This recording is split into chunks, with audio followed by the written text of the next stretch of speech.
байна уу? Таны Wood Angle төхөөрөмжийн үйлдвэрийн горимж шилжүүлэх зааврыг танилцуулъя. Эхлээд та Wood Angle төхөөрөмжийнхөө reset тавчин дээр 10 секунд орчим удаан дарна. Үүний дараагаар таны зурагтан дээр үйлдвэрийн тохиргоо болон цуцлах гэсэн сонголтууд гарч ирнэ. Үүнээс та үйлдвэрийн тохиргоо гэсэн сонголтыг хийнэ. Дараа нь та бүгдийг устгах гэсэн хэсгийг сонгоорой. Бүх сонголтуудыг хийсний дараагаар төхөөрөмж нь үйлдвэрийн горимж шилжих тул та 3-5 минут төрүүлнэ үү. Үүний дараагаар таны зурагтан дээр удирдлага тохируулах заавар гарч ирнэ. Та удирдлагынхаа хоон болон буцах товчлуурн дээр зэрэг 10-аас 30 секунд орсноор төхөөрөмж удирдлагыг танина.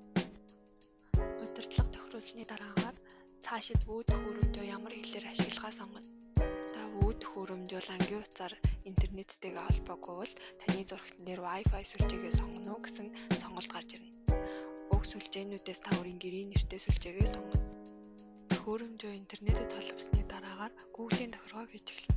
Та дараах сонголтуудаас алгасах гэсэн сонголтыг сонгоорой.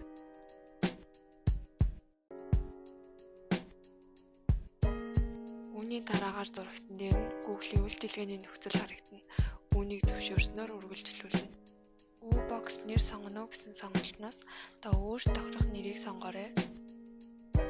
U-Box төхөөрөмжний танилцуулга зурагтан дээр нь харагдана.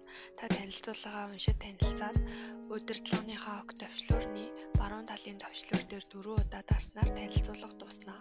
Та дараах сонголтоос Accept Functional Cookies гэсэн сонголтыг сонгоорой.